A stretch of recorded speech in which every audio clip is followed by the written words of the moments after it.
Coco? Ikaw na ba yan? Bati ni Sofia sa kapatid ng kanyang ex, na si Elmer. Oo, ako nga ito, Ate Sofia. Paglilinaw naman ni Coco sa kasalubong niyang magandang babae na nakasuot ng executive na kasautan.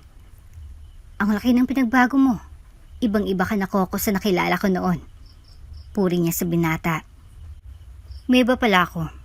Si kuya mo, kumusta na siya? Wala pa akong balita sa kanya, ate. Simula kasing nagbakasyon ako rito sa Pinas. 2 taon nang nakakaraan. Ay di na kami nag-uusap. Paglalahad ni Coco. Bakit naman? What happened? 2 na nga lang kayong magkapatid eh. Wala pa kayong komunikasyon sa isa't isa? Nagtatakang tanong ni Sofia. Nag-away kasi kami the last time na umuwi ako dito. Nalaman ko na wala man lang siyang naipon na perang pinapadala ko sa kanya. Kung bago ka pa lang sa channel neto, ibang kwento ni Ate Jane, istorya mo, ikwento ko. Huwag kalimutang pindutin ang notification bell at subscribe button. Ulirang ama si Mang Erning. Isa siyang driver ng jeep na halos gawing araw ng gabi, maitaguyod lang ang pamilya niya. Kung ang ilang trooper na katulad niya, nagiinuman matapos ang maghapong pamamasada. Iba siya sa kanila. Ang buong kita niya ay ibinibigay niya sa kanyang asawang si Aling Rosing upang pamili ng kanilang pangangailangan. Minsan nga ay di na siya nanananghalian, makatipid lang sa pansarili niyang gastos. Lalo na't mahinang pasada sa araw na yon. Erning, daan ka muna rito. Inom ka lang kahit isang baso. Anyaya ng kanyang makasamang driver sa pinapasukan niya. Sibang araw na lang mga pare, mahina kasing pasada ngayon. Sagot niya. Ikaw naman, Erning. Asikasuhin mo ang sarili mo. Alalahanin mong kalusugan natin. Ang puhunan natin sa ating trabaho. Wika ni Berting, ang presidente ng kanilang grupo. Magdira ka naman para sa sarili mo. Mamaya niyan, bigla ka nalang matumba sa daan. Paalala ni Lito. Malakas pa naman ako sa kalabaw. Kaya pa naman ang katawan ko. Pabiro nitong tugon sa mga sinabi ng kasamahan. Ikaw ang bahala. Huwag mong sabihin na di ka namin pinalalahanan na mag-relax. Dagdag ni Berting. Upang makaiwas sa walang kwentang alitan, minabuti na lang ni Mang Erning ang umalis sa grahe kung saan nag-inuman ng 3. Lasing na kasing mga ito, kaya't di nila alam ang kanilang pinagsasabi. Sa lahat ng mga driver doon, si Mang Erning ang pinakamatanda. Nag-aalala ang kanyang makasamahan sa sobrang sipag niya. Minsan kasi, kahit may nararamdaman sa katawan ay, hindi pa niya makuwang tumigil muna at magpatingin sa doktor. Sa kanya kasi ay, gastos lang daw yon. Subalit sadyang mapagbiro ang tadhana. Ika nga nila, kapag sobra kang mabait, magiging sanhi rito ng ikakapahamak mo. Kawawa naman ng mama. Nabangga niyang poste. Pagkukwento ng isang babae na nakakita sa pangyayari. Sabi nila, malayo pa ay nakita nilang pasuray-suray ang jeep niya sa daan. Dagdag pa ng isang matandang lalaki na nasa tindahan noon nang mangyari ang aksidente. Dapat nagretiro na siya, matanda na kasi. Pinipilit pang magpasada kahit mainit ang panahon. Sabi pa ng may-ari ng tindahan. Ilang saglit lang ay dumating ang mga rescuers. Warak na warak ang harap ng jeep na minamaneho ni Mang Erning. Wala na siyang malay nang dadatnan siya ng mga ito. May mihinang pulso pang biktima. Kailangan natin siyang dalhin sa ospital agad kung nais natin na mabuhay pa siya. Mungkahin ito. Pagtulungan yung kalasin ng manibela para may labas natin siya ng maayos. Utos ng kapitan ng mga rescuers. Yes, sir. Bumalik sa sasakyan ng isa sa kanila at pagbalik ay hawak na nito ang ilang kagamitan. Makaraan ng ilang minuto ay nailabas na nila si Mang Erning mula sa pagkakaipit niya sa manibela ng kanyang jeep. Bilisan niyo. Isakay niyo na siya agad sa ambulansya. Sabi ng medic. Habang nasa patient transport vehicle si Mang Erning ay nilapatan nito ang CPR ng medic upang ma-revive ito. Gumising ka. Gumising ka. Kailangan ka pa ng pamilya mo. Wika nito. Ngunit kahit anong subukang gawin ng Medikay na natiling walang malay ang matanda, inaantay lamang niyang madala siya sa ospital bago siya bawiin ng buhay. Dead on arrival si Mang Erning. Nawalan na ng asawa si Aling Rosing at ama sina Elmer at Coco. Nung araw na yun ay balisa si Aling Rosing. Nabasag niya kasi ang baso. Natangan niya kanina nang dumula sa pagkakahawak niya at tuluyang bumagsak sa sahig. Diyos ko, huwag mo sana pahintulutan na may mangyaring masama sa asawa ko. Dasal niya. Kinagabihan, ito ng gabi ay di pa dumarating si Mang Erning. Inay, wala pa ba si Itay? Tanong ni Elmer. Wala pa nga anak. Sagot ni Aling Rosing. Baka po may nangyari sa kanya. Inosenteng sabi ni Coco na noong mga oras na yon ay abala sa paglalaro. Huwag mong sabihin yan, Coco. Uwi ang Itay niyo ngayong gabi. Ngunit kahit anong paghaharang ng inay nila sa masamang pangitain ay masamang balita pa rin ang dumating sa kanila. Wala nang Itay niyong mga anak. Umiyak na sabi ni Aling Rosing kina Elmer at Coco. Anong nangyari sa kanya, inay? Tanong ni Elmer. Umatake daw ang high blood niya. Dahilan para mawalan siya ng kontrol sa manibela. At maibanggahan niyang jeep niya sa isang poste. Malungkot na paglalahad nito. Itay! Itay! Bakit iniwan mo kami? Palaw ni Elmer habang ang bunso niyang kapatid na si Coco ay tahimik na lumuluwa sa isang sulok ng kanilang bahay. Huwag kayong mag-alala mga anak. Andito pa naman ako sa piling niyo. Gagawin ko ang lahat para makatapos kayo ng pag-aaral. Ngako ni Aling Rosing sa dalawang bata. 10 taon noon si Elmer at 5 taon naman si Coco nang pumanaw ang kanilang Itay na si Mang Erning sa isang aksidente. Gaya ng sinabi ng kanilang inay, ginawa nito ang lahat para maitaguyod ang kanyang pamilya ngayon at wala ng kanyang asawa. Kain na kayo rito mga ining. Mura lang ang ulam namin. Pangumbinsi ni Aling Rosing sa mga estudyanteng nagdaraanan sa harap ng karinderya kung saan siya nagtatrabaho. Rosing, galingan mo naman sa pagbebenta. Kukunti pa lang ang kumakain sa atin. Utos ng kayang among masungit. Opo ma'am, pag-iigihan ko pa po. Subalit sadyang di magaling na tagabenta si Aling Rosing. Halos wala siyang mahikayat na kumain sa pwesto nila. Paano ay, di naman talaga masarap ang luto ng kusinero nila. Hindi naglaon na itinanggal siya at napilitang maghanap muli ng panibagong pagkakakitaan. Teka Rosing, may alam akong trabahong maaring nababagay sa'yo. Wika ni Aling Inday. May-ari ng sari-sari store malapit sa bahay nila. Sure ako na kayang-kaya mo ito. Dagdag pa niya. Ano pong trabaho yan, Aling Inday? Usisa niya. Kahera sa isang department store. Di ba nakapagtapos ka naman ng high school at may alam ka naman sa math? Paniniguro ng matandang babae. Opo, sagot naman niya nang walang alinlangan. Di kaya mo nga. Saan pa ako pwedeng mag-apply? Tanong ni Aling Rosing. Teka, at tatawagan ko saglit ang kaibigan ko. Siya kasing may-ari ng department store. Huwag ka munang umalis para malaman mo kung anong sasabihin niya. Sige po, ngayon pa lang ay nagpapasalamat na po ako sa kabutihang ipinapakita niyo sa akin.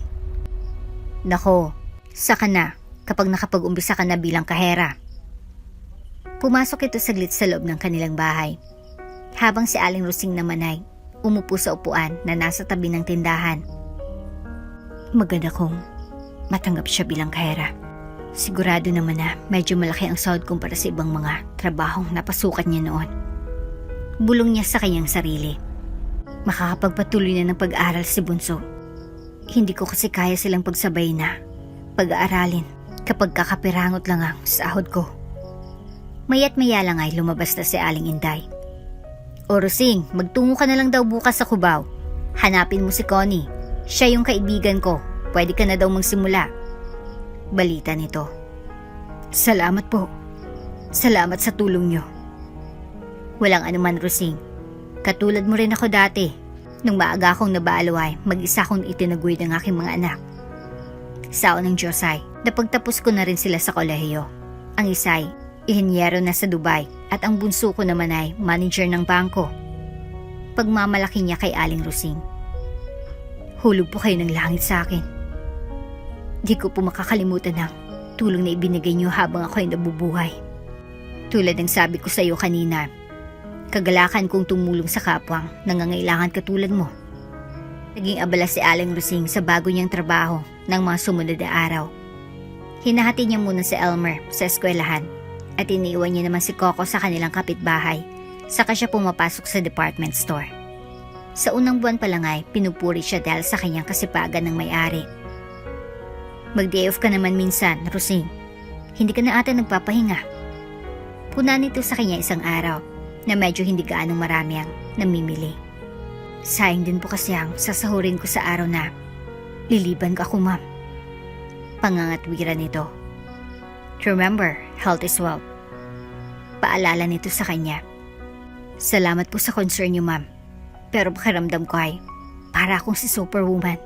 Lalo na't nakikita ko ang mga anak ko na masaya. Pabirong sagot niya rito. Ikaw talaga, Rosing.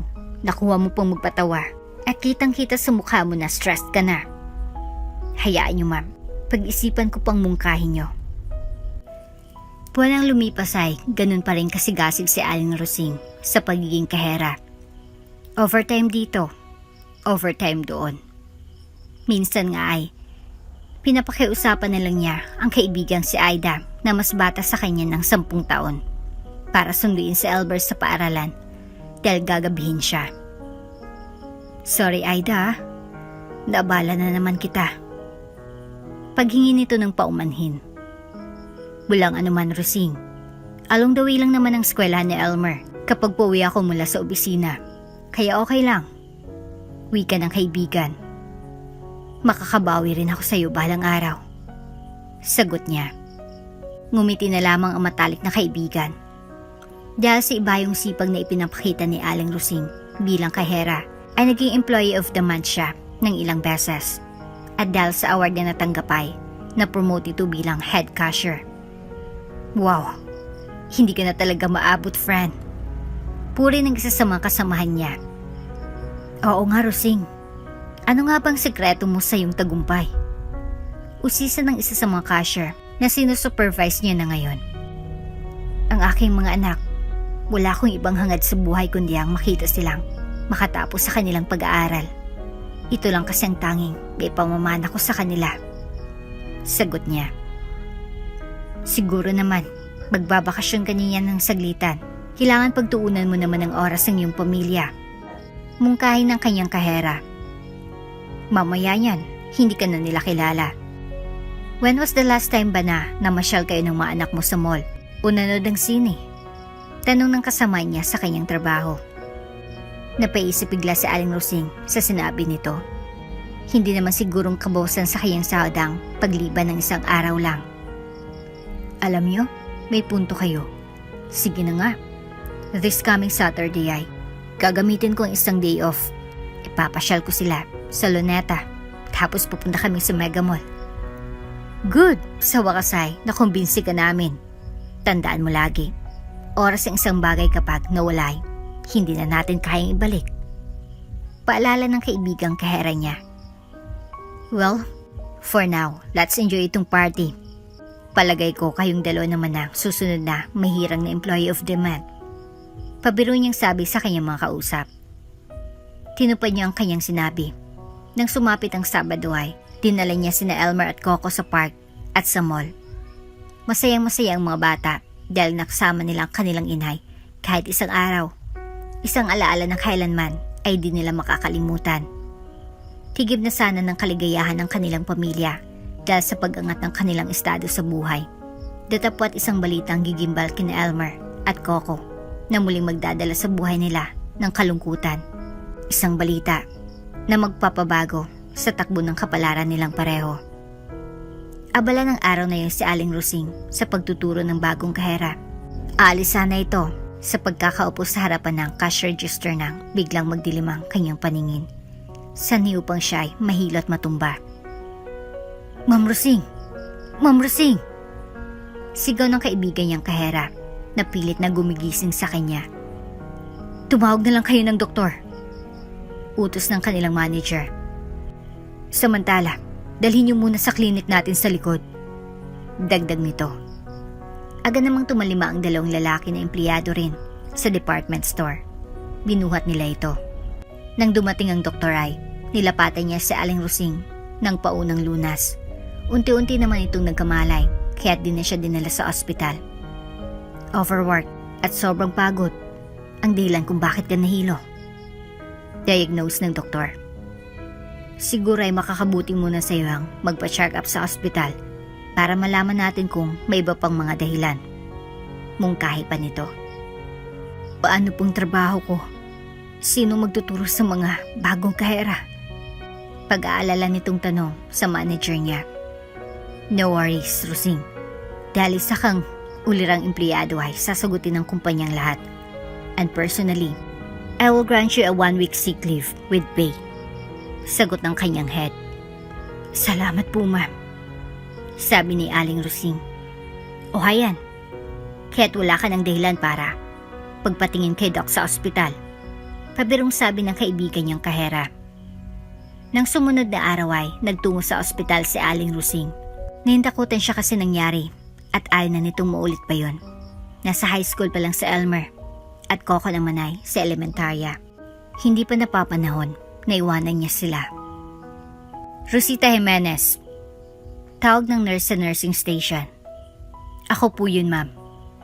Kabadong sagot niya. Kayo na pong susunod. Tumayo si Aling Rosing sa kinaupuan at naglakad patungo sa klinik ni Dr. Jesus. Kumusta ang pakiramdam niyo sa ngayon? Pag-uusisa nito. Medyo okay naman po. Tugon niya sa doktor. Ma'am, huwag po sana kayong mabibigla sa sasabihin ko. Bungad ni Dr. Jesus. Kinabahan si Aling Rosing sa narinig. Pumilis ang tibok ng kanyang puso. Malubabang sakit ko, Dok. Paglilinaw niya. Tinignan muna ni Dr. Jesus ang papel na hawak niya. Humugot ito ng lakas para masabi kay Aling Rosing ang dapat niyang sabihin. Ayon kasi sa resulta ng test ay, may cancer po kayo sa dugo. Wika ng doktor. Halos mahimatay si Aling Rosing sa narinig. Hindi siya makapaniwala. Sigurado po ba kayo, Dok? Kung ang pagbabasihan ay ang papel na hawak ko. Opo. Paniniguro nito. Ilang buwan na lang pa akong mabubuhay. Malungkot niyang tanong. Nangingilid ang luha sa kanyang mga mata. 6 na buwan na lang, ma'am. 6 na buwan, Dok? Sadyang napakaikling panahon para makasama ko ang mga anak ko. Wala na nga silang amay. Mawawala pa ako sa buhay nila. Tridor ang sakit na cancer. Subalit marami pa rin ang gumagaling mula rito sa tamang paggagamot. Magastos po yun, Dok. Maubos po ang ipon ko para sa kinabukasan ng aking mga anak. Mas nanaisin ko pa po na antayin na lang ang oras ko. Gugulin ko na lang ang mga nalalabing araw ko kapiling ang mga mahal ko sa buhay. Mariing sagot ni Aling Rosing. Sigurado po ba kayo dyan sa pasya nyo? Maari naman natin kasing kunin sa uri ng medication na masyadong mahal. Tapos ay i-monitor natin kung anong epekto nito sa katawan nyo. Mungkahi ni Dr. Jesus. Lumiwanag saglit ang mukha ni Aling Rosing. Nakasilip ito sa maliit na pag-asa na maaari pa siyang gumaling. Sige po, Dok. Kung sa tingin niyo ay makakabuti ito sa akin ay, yun na lang munang gawin natin. Sang-ayon ni Aling Rosing. Nang umuwi ng araw na yun si Aling Rosing ay niyakap niya ng mahigpit sina Elmer at Coco. Inay, bakit po? Nagtatakang tanong ni Coco. Wala lang, anak. Miss ko lang kayo ni Kuya Elmer mo. Pagsisinungaling niya. Sure ka ba dyan, Inay? Pangungulit ni Elmer. Oo, Elmer. Basta tandaan mo palagi na ikaw ang panganay. Alagaan mo yung kapatid mong si Coco. Nakakatakot naman yung sinasabi mo, Inay. Para ka nang nagpapaalam yan. Sabi ni Elmer. Hay nako, tigilan na nga natin itong drama. Kainin niyo na lang itong dala ko na pasalubong. Pag-iba ni Aling Rosing nang mahalata niya na may ideyang panganay niyang anak sa kanyang sinasabi. Dumaan ng mga araw, nagsimula na sa kanyang paggagamot si Aling Rosing. Unti-unti naman itong nakaramdam ng pagbabago sa kalusugan niya. Halos din na nga siya pumapasok sa trabaho. Binigyan siya ng special schedule ng may-ari. Matapos malaman nitong dinadaling niyang karamdaman. Wala siyang ginawa, kundi bantayan si Coco na noon ay mas nangailangan ng atensyon niya kaysa kay Elmer na nasa grade 9 na. Kumustang araw mo sa school, Coco? Anong natutunan mo today? Magaling na po ako sa math, inay. Balang araw magiging ininyero ako. Pagmamalaki nito sa kanyang inay, nang minsang sunduin niya ito sa eskwelahan. Ano namang klaseng ininyero ang gusto mong maging? Mechanical engineer po. Gusto ko po maging kauna-unahang Pinoy na magde-design ng kotse. Isang kakaibang kotse na tumatakbo sa pamamagitan ng gas at kuryente. Paliwanag ni Coco sa kanyang mahal na inay. Kaagapay mo ako dyan sa pangarap mo, anak. Basta lagi mong tandaan, kahit wala ng inay, ipagpatuloy mo pa rin ang pag-abot dito. Bilin ni Aling Rosing sa kanyang bunsong anak, habang nangingilid naman ang luha sa kanyang mga mata. Bakit ka po malungkot, inay? Hindi ba dapat masaya ka? Kasi malapit na akong magtapos sa elementarya. Sa susunod na taon ay high school na po ako. Pagtataka ni Coco. Ito ay luha ng kaligayahan, Coco. Proud ako na kahit bata ka pa may pangarap ka na sa buhay. Pagtatakip ni Aling Rosing. Dahil magaling ang doktor ni Aling Rosing, ay humaba ang buhay nito ng ilang taon. Naging magandang epekto ng binigay niyang gamot rito. Ngunit sadyang mapagbiro ang tadhana. Inantay lang pala ni Aling Rosing na makatungtong ng grade 9 si Coco bago ito tuluyang na maalam. Matapos kasi itong mag-recover at naging cancer-free 1 taon ang nakakaraan, ay biglang binalikan ito ng kanyang karamdaman. Inabuso na naman niya kasi ang kanyang sarili sa trabaho matapos malaman na okay na siya. Ano nang gagawin natin, Kuya Elmer? Nawala na nga si Itay sa atin ay. Kinuha pa ni God si inay. Malungkot na tanong ni Coco. Lumaban, siya nang gagawin natin. Lalaban tayo at harapin ang mundo ng magkasama. Hinding-hindi kita pababayaan, kapatid ko. Pangako yan. Sagot ni Elmer. Inakbayan niya si Coco habang naglalakad sila pauwi sa kanilang bahay. Nagtatrabaho noon si Elmer bilang construction worker nang pumanaw ang kanilang inay Rosing. Siisip niya. Alam nitong malaking pagsubok ang kaharapin nilang magkapatid. Pero naniniwala rin siya na basta't magkatuwang sila'y maggagapi nila ito. Nang makapagtapos ng high school si Coco ay tuluyan na itong sumuko na matutupad niyang pangarap niyang maging mechanical engineer. Napansin kasi nito na halos kahit kalabaw ang kanyang Kuya Elmer makapagtapos lang siya sa high school. Isang gabi, habang kumakain sila ng kanyang Kuya Elmer ng hapunan, ay pinagtapat nito ang kanyang saloobin. Kuya Elmer, maaari ba kitang makausap? Ano yun, bunso? Meron sana akong mahalagang sasabihin. Pagpapatuloy nito. Tungkol sa naman ito? Nagtatakang tanong ng kanyang kuya. Tungkol po sa pag-aaral ko. Oh, di ba magkokoleyo ka na sa susunod na pasukan? Paglilinaw ng kanyang Kuya Elmer. Ano nga palang napupusuan mong kukunin na kurso? Natigilan saglit si Coco bago ito nakasagot muli. Hindi na po ako mag-aaral ng kolehiyo. Pautal na pagtatapat nito. Ano? Ulitin mo ngang sinabi mo?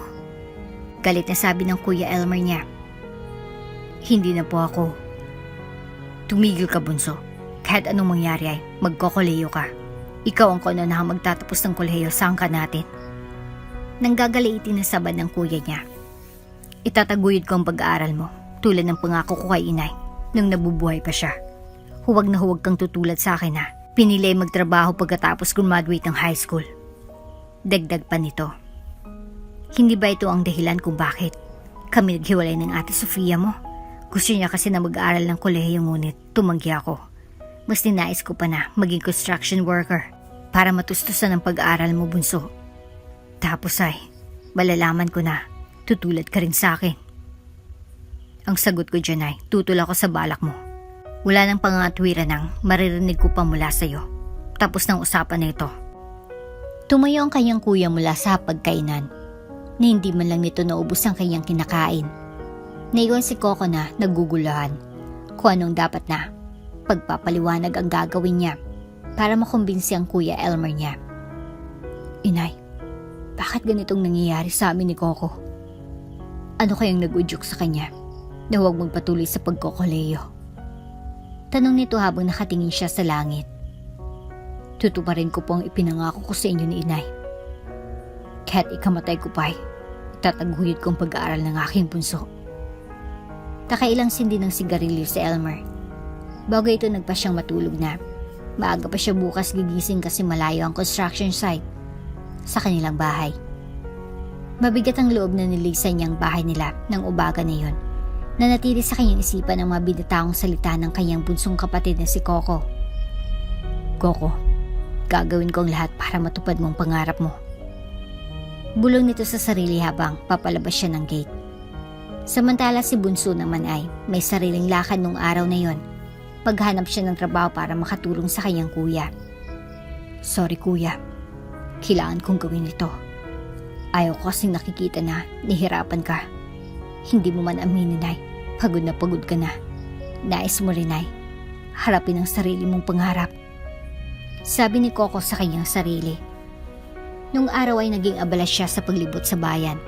Sinubukan niyang mamasukan sa lahat ng alam niyang bakanting trabaho. Ngunit bigo siyang makakuha ng trabaho. Hanggang sa may makita siyang anunsyo na nakapaskil sa isang bulletin board sa kanilang munisipyo. TESDA Scholarship. Inanyayahan ng lahat ng kwalipikadong high school graduate na mag-apply sa scholarship. Sasagutin ng TESDA ang iyong pag-aaral sa diploma for automotive mechanic. Marahang basa ni Coco. Ito ng chance ko na ipagpatuloy ang pagiging engineer ko. Mag-aaral muna ako sa TESDA. Tapos nanay, mangibang bansa ako. Kapag may sapat na akong pera, kukuha ulit ako ng kursong mechanical engineering. Pagpapatuloy niya. Masayang umuwi si Coco kahit bigo ito sa paghahanap ng trabaho. Nakahanap na ng kasi ng solusyon sa pinagtatalunan nilang magkuya kagabi. Gabi na nang makarating ang Kuya Elmer niya. Matapos silang maghapunan ay kinausap niya ulit ito. Kuya Elmer, pasensya ka na sa sinabi ko kagabi. Iniisip ko lang naman na nahirapat ka na sa pagpapaaral sa akin. Kaya naisipan ko na tumigil muna sa pag-aaral ko. Sabi ni Coco. Lumiwanag ang mukha ni Elmer. Ngayon naintindihan mo na ang kahalaga ng nakapagtapos sa kolehiyo? Tanong ng kuya niya. Oo kuya, iyon nga lang ay. Ayaw ko pa rin naghirap ka sa kakatrabaho. Paliwanag ni Coco. Aminin ko, tamang hinuha mo na medyo kinakapos tayo sa pera. Subalit hindi ibig sabihin nito na sumusuko na ako. Naiintindihan ko po. Kaya nga naghanap ako ng kasagutan sa ating problema. Anong ibig mong sabihin? Gulat na usisan ng Kuya Elmer niya. TESDA kuya. Narinig niyo ba ang tungkol sa TESDA? Oo. Nung high school ako ay nabilitaan ko ang tungkol dyan. Paano makakatulong ang TESDA sa atin? Namimigay kasi sila ng scholarship. Yun nga lang ang sagot nila ay bahagi ng gastusin. Sa atin manggagaling ang bayarin sa pamasahe at pag-apply sa national certification. Paliwanag ni Coco. Ang problema lang ay sa ibang bayan pa ang eskwelahan nila. Mahal ang pamasahe na gagastusin ko araw-araw. Dagdag niya pa. Tapos, ilang taon ka mag-aaral? Tanong ni Elmer sa kanyang bunsong kapatid. 3 taon po. Ano naman plano mo pag natapos ka dyan? Mag-abroad po ako. Alam ko kasi na mataas ang sahod ng mga kwalipikadong automotive mechanics, lalo na yung mga TESDA national certificates. Maigi yung naisip mo, bunso. Sige, tutulungan kita. Salamat, kuya. Nabigyan na rin ng sagot ang problema nilang magkapatid. Makapagpatuloy na sa pag-aaral si Coco nang hindi nabibigatan si Elmer. 3 taon nang may maraming pagsubok na ginugol si Coco sa pag-aaral sa TESDA. Andiyan yung hindi siya kumakain ng tanghalian. At mga panahon na humiram siya ng gamit sa kasamahan para lang mapagkasyang pera na naiabot ng Kuya Elmer niya. Sa wakas ay dumating na araw na kailangan niya ng mag-ibang bansa. Kuya, magtatapos na pala ako sa katapusan. Tapos ang plano ko po ay mag-apply na rin ako papuntang Saudi. Nabasa ko kasi sa dyaryo na May isang kumpanya doon na nangangailangan ng automotive mechanics. Pagbabalita niya sa kapatid. Kaya pa ba natin? Dagdag niya pa. Hindi agad nakasagot ang Kuya Elmer. Nag-isip muna ito ng mabuti bago sumagot. Oo naman bunso, susuportahan kita hanggang sa abot ng aking makakaya. Paniniguro nito. Sige kuya, pangako. Pag nasa Saudi na ako, magpapadala ako ng pera sa'yo para mabayaran ko lahat ng sakripisyo mo para sa akin at mapagawa mo rin itong lumang bahay natin. Basta galingan mo lang, bunso. Magkasama nating tutuparin ang pangarap mo. Sagot ng Kuya Elmer niya. Lingid sa kalaman ni Coco ay di makatulog ang kuya niya ng gabing yon. Hindi niya kasi alam kung saan niya kukunin ang pangtustos sa gastusin nilang magkapatid, lalong-lalo ng pag-abroad ni Bunso.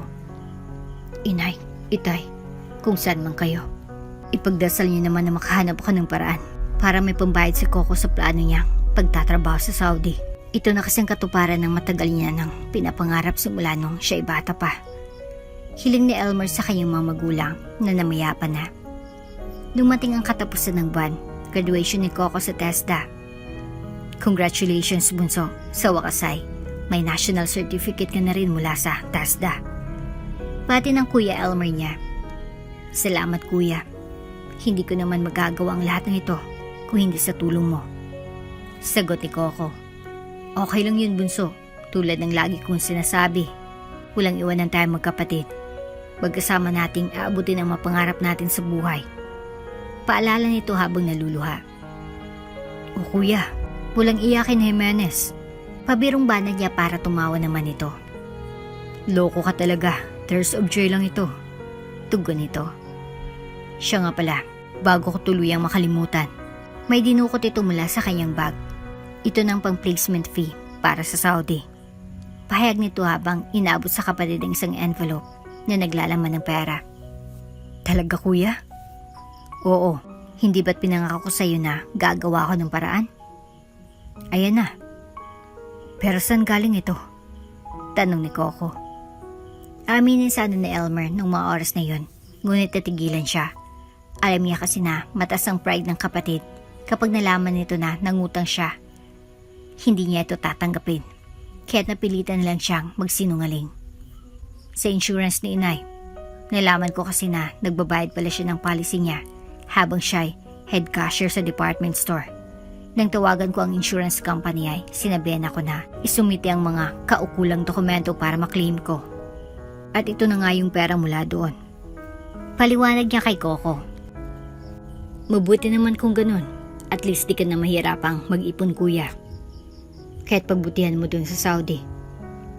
Pangako kuya, gagawin ko ang lahat para umangat ang pamumuhay natin nang di mo na kailangang magtrabaho bilang construction worker.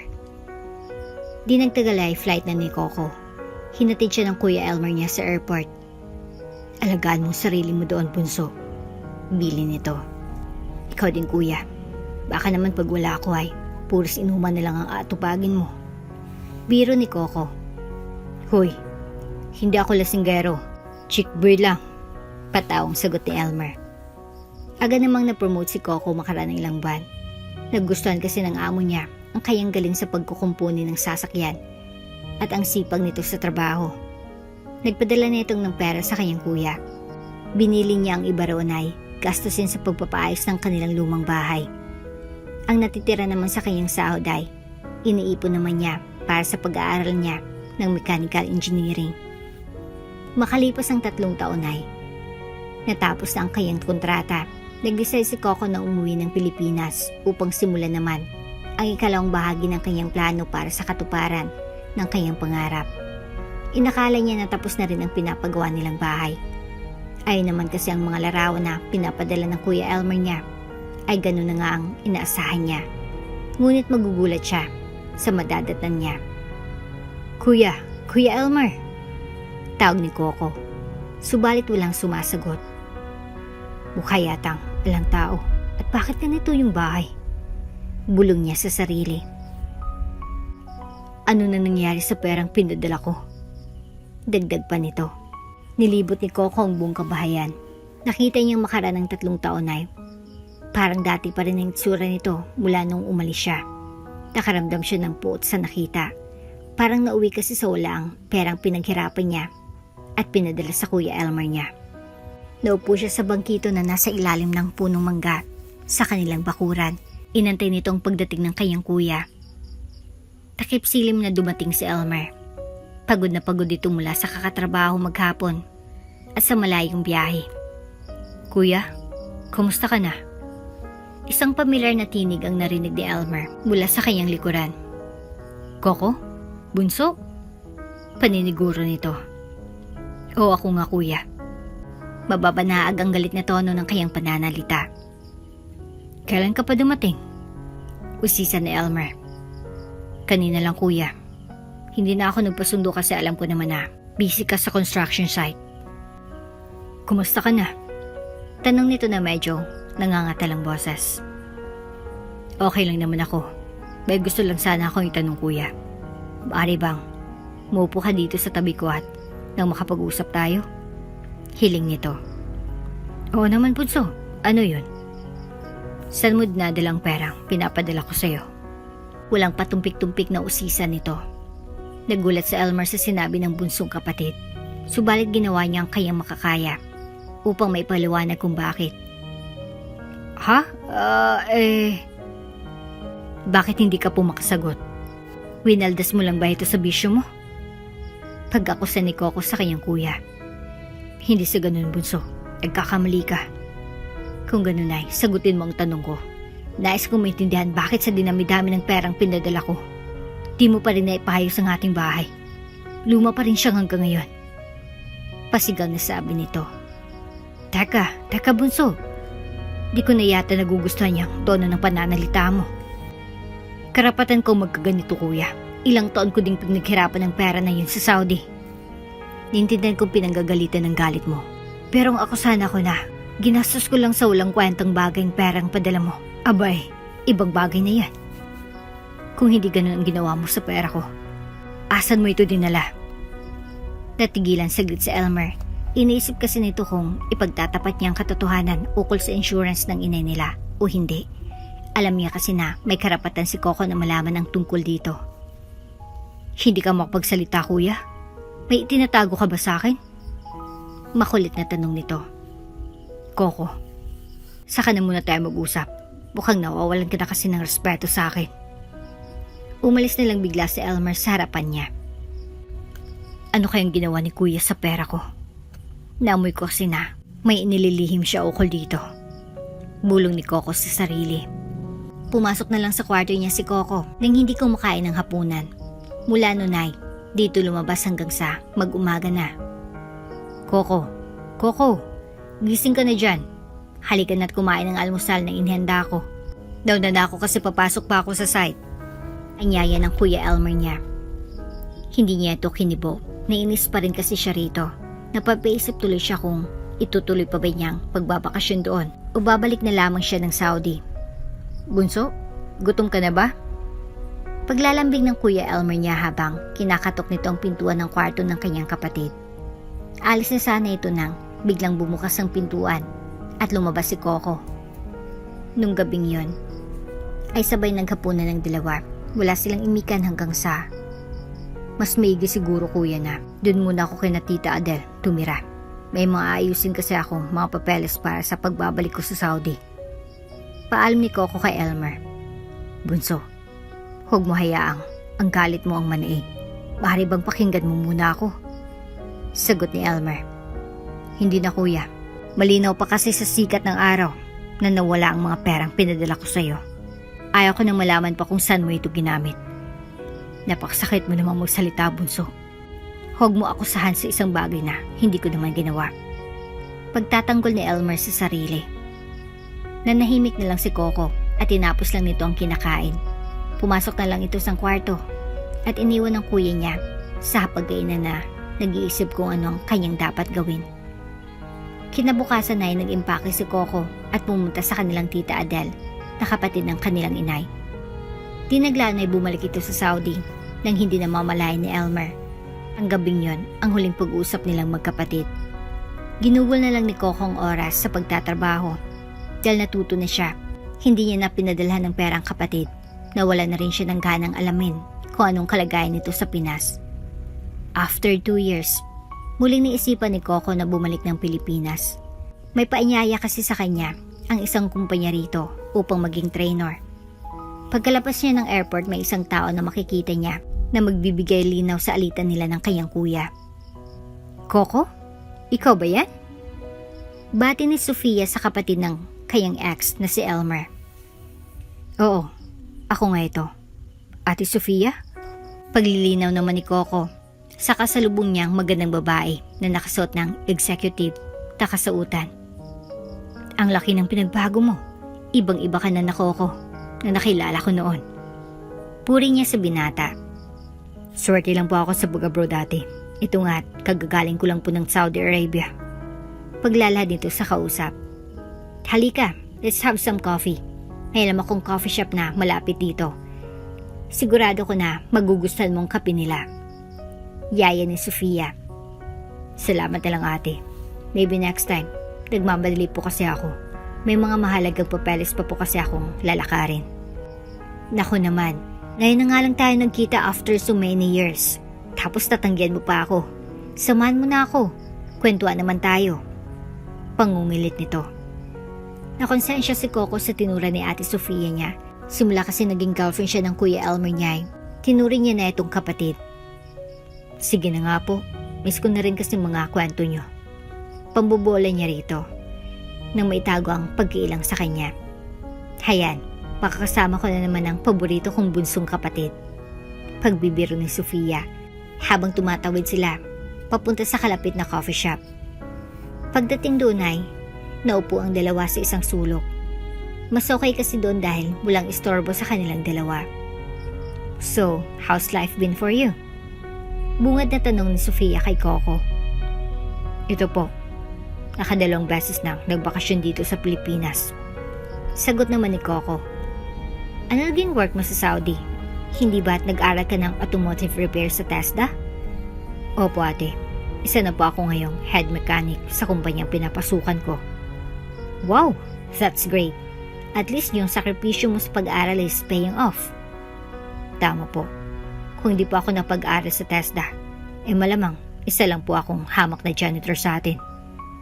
Pabiro niyang tugon. Actually, tinanggap ko po yung offer ng isang kumpanya dito sa Pinas na i-train ang kanilang mga employees habang nakabakasyon ako rito. Asinsado ka na talaga, di na kita maabot. Hindi naman po sa ganun Ate Sofia. Sinisibagan ko lang naman ang pagtatrabaho habang may mga oportunidad akong natatanggap. Magandang prinsipyo yan sa buhay. As they always say, strike while the iron is hot. May iba pala ako, si Kuya Elmer mo, kumusta na siya? Wala pa akong balita sa kanya ate. Simula kasi nagbakasyon ako rito sa Pinas. 2 taon nang nakakaraan ay di na kami nag-uusap. Paglalahad ni Coco. Bakit naman? What happened? 2 na nga lang kayong magkapatid eh. Wala pa kayong komunikasyon sa isa't isa? Nagtatakang sabi ni Coco. Nag-away kasi kami the last time na umuwi ako dito. Nalaman ko na wala man lang siyang naipon sa perang pinapadala ko sa kanya. Tinanong mo ba kung bakit? Sinis ko po ay di ko na nagawang usisain pa kung bakit ate. I just closed the doors on him. Nako, hindi mo nga alam ang punot dulo ng lahat. Why he hasn't saved a single dollar? Anong ibig mo sabihin Ate Sofia? May mga alam ko po ba tungkol sa Kuya Elmer ko na dapat ko malaman? Nabigla si Coco sa tinura ng ex ng kuya niya. That's why, medyo nagtaka siya. Oo Coco, at sana huwag makadagdag galit sa Kuya Elmer mo ang sasabihin ko sa iyo ngayon. Ano nga po yun ate? Tanong niya na medyo mataas ang tono ng boses niya. Hindi totoo na insurance proceeds ang sumagot sa pag-aaral mo sa TESDA. Bigla nanlaki ang mga mata ni Coco sa narinig. Nagsinungaling lang siya sa'yo. Kapag nalaman mo kasi kung saan talaga niya kinuha ang pera, ay baka hindi mo ito tanggapin. Pagpapatuloy ni Sofia. All your Kuya Elmer wants is for you to pursue your dream na makapag-abroad. Wala naman talagang insurance policy ang inerusing niyo. Nangutang siya sa isang negosyante para makapag-aral ka. At malamang sa hindi, ang perang pinapadala mo sa kanya ang ipinambabayad niya rito. Illegal kasi ang negosyo ng taong pinanghiraman ng kuya mo Kapag di siya nakabayag on time, posible siyang ipapatay nito. Naintakutan si Coco sa kanyang narinig mula sa ate Sofia niya. Ang ginawa pala niya sa kuya niya ay mas lalong nagpahirap sa buhay nito. Bukod kasi sa hindi ito kinakausap ay, di pa niya ito pinapadalhan ng pera. Ano kayang maaari niyang gawin? Ngayon nasa Pinas na siya, baka naman hindi pa huli ang lahat para hanapin niyang kuya niya at tulungan ito. He badly needs your help, Coco. Kailangan mong puntahan ng Kuya Elmer mo. Naintakutan siya sa sinabi ni ate Sofia niya. Sige ate, kung sakali ba'y maaari mo akong samahan? Tanong nito. Siyempre naman, kahit ex ako ng Kuya Elmer mo ay, di pa rin kayo naiba sa akin. You have been a valuable part of my life. Tugon ni Sofia. Kung di lang sana matigas ang ulo ng kuya mo, edi sana'y engineer na rin siya katulad mo. Patuloy nito. Patatapusin ko lang po ang training ng mga mekaniko sa kumpanya na nag-imbita sa akin dito sa Pinas. Tapos po ay, samahan niyo na lang ako kay kuya. Okay, Coco. Bigay ko na lang sa iyo ang number ko para matawagan mo ako. Sabi ng ate Sofia niya. Naghiwalay ng dalawa matapos nilang magkwentuhan.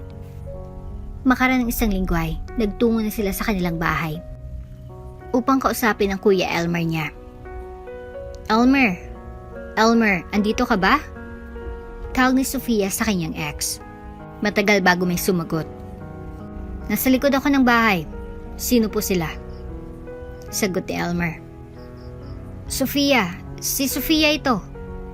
Nagulat si Elmer sa narinig. Agad itong tumalima at nagtungo sa harapan ng bahay. Sofia? Bakit ka nagpunta rito? Kahit tagal ng panahon na di tayo nagkita. Bati nito sa kanyang ex. Anong ginagawa mo rito? Usisa niya rito. Kasama ko si Coco. Pagtatapat ni Sofia. Biglang nagbago ang mukha ni Elmer. Hindi pa rin niya kasi makalimutan ang ginawa ng kapatid niya sa kanya 2 taon nang nakakaraan. Pwede ba? Tigilan niyo nang alitan yung dalawa? Utos ni Sofia. Alam na ni Coco kung saan mo ginamit ang perang pinapadala niya. Andito siya ngayon para malaman kung paano kanya tutulungan. Talaga, Coco? Tama bang sinasabi ng ate Sofia mo? Oo, kuya. Pasensya na kung napagbintangan kita noon at hindi ko man lang pinakinggan ng paliwanag mo. Salamat, Coco. At naiintindihan mo ng kalagayan ko ngayon. Sabi ni Elmer. Bakit kailangan mong gawin yun, kuya? Hindi ka ba natatakot na maaari ka nilang saktan kapag di ka nakabayad? Handa akong harapin ang lahat para sa'yo. Ang nais ko lang ay matupad mong iyong pangarap na maging mechanical engineer. Sa wakas ay nagkasundo ng magkapatid. Hayaan mo, kuya. Tutulungan tayo ni ate Sofia. Isa na kasi siyang ganap na abogado ngayon. Pagmamalaki ni Coco. Totoo ba yan, Sofia? Yes, Elmer. Isa na akong abogado. At handa ko kayong tulungan. Labanan sa korte ang mga pinagkakautangan mo. Tuwang-tuwa si Elmer sa narinig. Nakaisip kasi siya ng pag-asa na maaring magkabalikan pa sila ng kanyang ex. After all, Sofia ang first love. And as the saying goes, first love never dies. Inilad niya ang lahat sa dalawa kung paano siya nabaon sa utang. Ang dahilan bakit di niya matapos-tapos na bayaran ang utang niya ay dahil sa napakalaking interes nito. Kumbaga, ang mga perang pinapadala ni Coco ay naging bayad lang na interes. Hindi pa nababayaran ang buong halaga na nautang niya. At dahil hindi siya pinadalhan ng pera ng kapatid ng 2 taon ay mas lalo lang itong lumaki. Nanganganib ng buhay niya sanhi nito. Ganito na lang gagawin natin. Paimbestigahan ko ang taong pinagkakautangan mo. Hanap tayo ng ebidensya na magpapatunay ng gawain niya illegal. Mungkay ni Sofia. At kapag sapat nang nakuha natin, iakyat natin sa korte ang kaso mo. Babaliktarin natin siya. Ang lalaki na yan ang magbabayad sa inyo. Paniniyak nito. Tama yung naisip mo, ate. Kung tutuusin ay sila dapat ang may atraso sa kuya ko. Sang-ay ni Coco. Ano sa tingin mo, Elmer? Baling ng ex niya sa kanya. Okay naman yung gagawin yung dalawa. Ang kinakatakutan ko lang ay may mga guns ang taong yun. At marami na akong kilalang mga nagkakautang sa kanya na ipinapapatay niya. Kung seguridad ang inaalala mo ay makakatulong ako dyan, sabi ni Sofia. Mag-file tayo ng blotter sa pulisya para anytime na subukan nilang saktan ka ay alam ng mga otoridad kung sino ang arestuhin. Pansamantala, dun muna kayong dalawa sa bahay namin sa Tagaytay. Kailangan kasing makalayo kayo rito para habang naghanap tayo ng ebidensya ay safe kayo. Salamat ate. Sagot ni Coco. Narinig mo ba yung kuya? Sabi ko naman sa'yo, hindi tayo pababayaan ni ate Sofia. Dagdag pa niya. Payag na ako. Kailangan nating magbayad sa ginawa nila sa buhay ko, sa buhay natin. Pagpayag ni Elmer. Makaraan ng ilang araw ay nagsimula ng plano ng tatlo. Tulad ng napag-usapan ay doon muna natili sa bahay, bakasyonan ni na Sofia ang magkapatid. Nagkakasaya ng dalawa nang biglang may tinanong si Coco sa kapatid. Mahal mo ba si ate Sofia, kuya? Ha? Anong klaseng tanong yan? Sagutin mo na lang, kuya. Napapansin ko kasi ang mga malalagkit mong tingin sa kanya sa tuwing nagkakausap kayo. Siyempre, namamangha ako sa kabaitan niya. Palusot ni Elmer. Ano talagang totoo? Sige, hindi kita titigilan hanggat hindi ka nagtatapat sa akin. Pananakot ni Coco. Bunso, si ate Sofia mo ang first love ko. Walang ibang babaeng papalit sa kanya sa puso ko. Abay, kung patatawarin niya ako sa katigasan ng ulo ko noon, magiging kami ulit. Di pa naman huli ang lahat, kuya. Malay mo tadhana ng dahilan kung bakit kami nagkita sa airport at samahan niya ako. Paliwanag ni Coco. Maaari nga. Pero puso pa rin niya magdidikta kung magiging kami ulit. Masarap ang usapan ng magkapatid sa balkonahe. Kaya't di nila namalaya na andun na pala si Sofia at narinig niyang lahat. Kapag pinatawad ba kita, aamin ka na na mahal mo pa rin ako? Tanong nito kay Elmer. Nagulat si Elmer sa narinig. Sanhi upang mapalingon nito sa pinanggalingan ng tinig. Oo naman, mahal na mahal pa rin kita, Sofia. Wala akong ninanais kundi ang makasama ka habang buhay. Sigurado ka na ba dyan sa sinasabi mo? Baka naman binobola mo lang ako. Paniniguro ni Sofia. Buksan mo ang puso ko at makikita mong pangalan mo ang nakaukit rito. Paghamon ni Elmer. Nagkalapit ang dalawa at nagyakapan. Hudyat na sila na ulit. Masayang masaya si Coco sa nangyari. Ngayon ay buo na naman ang pagkatao ng kuya niya. Kasama niya na ulit ang ate Sofia niya at di na sila maghiwalay ulit. Sa mga sumunod na araw ay nakapag-ipon ng sapat na ebidensya ang investigador na inutusan ni Sofia. Ibinigay nito ang mga iyon sa kanya. Pinag-aralan niya ang mga ito. Tunay na pag-alaman niya na sila pa lang ang drug dealer, ang lalaki nagpautang ng pera kay Elmer. Marami na itong kaso dahil may kapit ito sa taas ay nakakalusot ito at magaling itong manuhol. Mambaliktad ng mga nakakalaban sa korte. Nilitis ang kaso ni Elmer laban sa lalaki na nagpautang sa kanya na si Mr. Abad sa korte. Mr. Elmer Jimenez, maaari mo bang isalaysay sa korte itong buong pangyayari? Utos ni Attorney Sofia habang nakatayo ito sa harapan niya na nakasuot ng executive na damit. Naghanap po ako noon ng mautangan para pantustusan sa pag-aaral ng kapatid ko. Pangarap niya kasi ang magkolehiyo eh. Ulila na po kami kaya't ako nang tumatayong magulang niya. Nang malaman ito ni Mr. Abaday, agad niya akong nilapitan. Nag-offer ito na pautangin niya ng ganung kahalaga sa ganitong interes lamang. Dahil desperado ako at lumalabas naman ang kanyang sinabi na malit lamang interes ay pumayag po ako. Lingid sa aking kaalaman ay isa pala siyang mapagsamantalang tao. Ang interes palang sinasaid niya sa kontrata ay pang araw-araw at hindi kada buwan. May katibayan ka ba sa sinasabi mo? Dagdag na tanong ni Sofia. Opo, dala ko po ngayon ng kopya ng kontrata na pinirmahan ko na nagsasaad na buwanan ng interes at hindi po arawan. Your Honor, may I present this document as Exhibit A? Sabi ni Sofia. Evidence accepted by the court. Sagot naman ng hukom. Nagpatuloy ang paglilitis. Ang abogado naman ang nasasakdal. Ang nag-cross-examine kay Elmer. Medyo may kayabangan ito na parabang nakakatiyak na ito ng pagkapanalo kahit hindi pa man niya natatanong si Elmer. Mr. Elmer Jimenez, Nakatapos ka ba ng high school? Pag-usisan nito. Opo. Sa San Isidro National High School po. Ako graduate. Marunong ka ba magbasa? Oo naman po. Kahit high school lang pong natapos ko ay hindi pa ako mangmang. Sa aming eskwelahan, hindi ka gagraduate kapag di ka marunong magbasa. Binasa mo bang mabuting kontrata bago mo ito pirmahan? Siyempre naman. Malaking halaga po ng perang hiramin ko. At kailangan ko pong matiyak ang legit ito. Hinimay-may ko lahat ng bawat detalye. Lalo na yung bahagi ukol sa halaga ng babayaran at interes na ipapataw sa nahiram kong pera. Naintindihan mo ba lahat ng mga termino huliyang nakasaad sa kontrata? Pagdidi ng abogado. Tulad ng nabanggit ko, hindi pa ako mangmang. Nakakaintindi po ako kahit po malalim na salita. At saka nung panahon na pinirmahan ko ang kontrata, dala ko ang lumang packet dictionary ko. Ito ang nakatulong sa akin upang malaman ang ibig sabihin ng bawat salita sa kontrata. No further questions, Your Honor. Tugon ng abogado. Sumuko na lamang ito kasi kahit anong pagdidiin niya na mangmang si Elmer ay di niya ito magawa. Hindi niya lubos sa kalain na kahit pasaway ito sa eskwelahan at isa itong hamak na construction worker, ay marunong pala itong magbasa.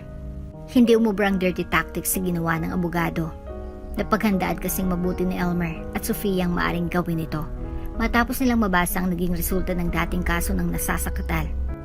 Nakailang pagdinig pa ang kaso ni Elmer bago basahan ng korte ang nasasakdal. Umasang tatlo na makakamit na rin nilang hustisya. Has the jury reached its verdict? Tanong ng hukom. Maaari bang tumayong nasasakdal? Utos nito. Sinimula ng basahin ng head ng jury ang hatol. Para sa kaso laban sa iyo, ukol sa paggigipit mo kay Elmer Jimenez, ukol sa kanyang utang, hinahatulan ka namin ng guilty beyond reasonable doubt. At para naman sa kaso ng panloloko ukol sa paniningil mo sa utang niya, guilty.